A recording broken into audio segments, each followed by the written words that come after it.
ವಂದನೆ ಪದ್ಯ. ಕವಿ ಎಲ್.ಕೆ. ಕಂಬಾರ. ಈ ಪದ್ಯವನ್ನು ರಾಗವಾಗಿ ಓದಿ ಮಕ್ಕಳಿಂದ ಹೇಳಿಸಿ. ನವಮಾಸ ಹೊತ್ತು ನನ್ನನ್ನು ಹೆತ್ತು ಸಾಕಿದ ತಾಯಿಗೆ ವಂದನೆ.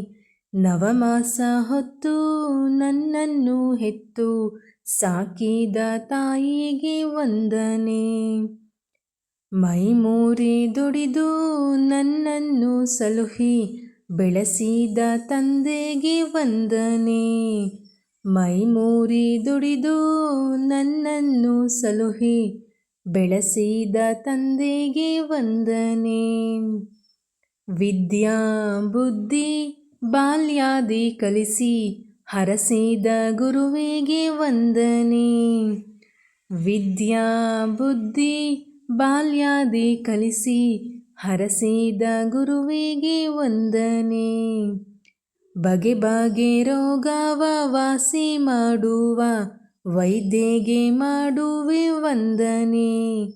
ಬಗೆ ಬಗೆ ರೋಗವ ವಾಸಿ ಮಾಡುವ ವೈದ್ಯಗೆ ಮಾಡುವೆ ವಂದನೆ.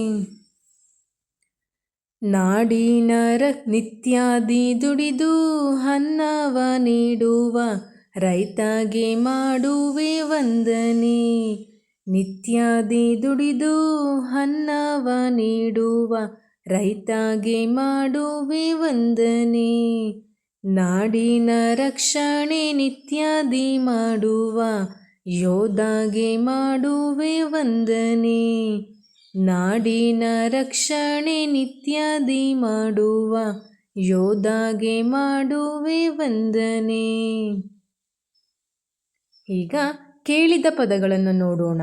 ಮಾಸ, ಹೊತ್ತು, ಎತ್ತು, ತಾಯಿ, ದುಡಿ, ತಂದೆ, ವಿದ್ಯೆ, ಬುದ್ಧಿ, ಬಾಲ್ಯ, ಗುರು, ರೋಗ, ವೈದ್ಯೆ, ರೈತ, ನಾಡು, ನಿತ್ಯ, ಯೋಧ.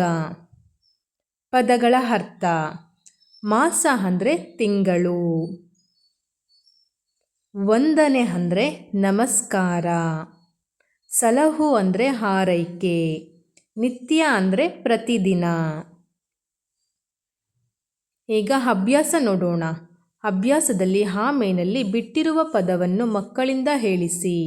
ನವಮಾಸ ಹೊತ್ತು ಸಾಕಿದ ತಾಯಿಗೆ ವಂದನೆ.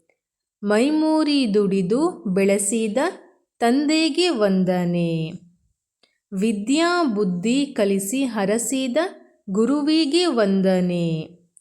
ನಿತ್ಯಾದಿ ದುಡಿದು ಅನ್ನವ ನೀಡುವ ರೈತಗೆ ವಂದನೆ. ರೋಗ ವಾಸಿ ಮಾಡುವ ವೈದ್ಯಗೆ ವಂದನೆ.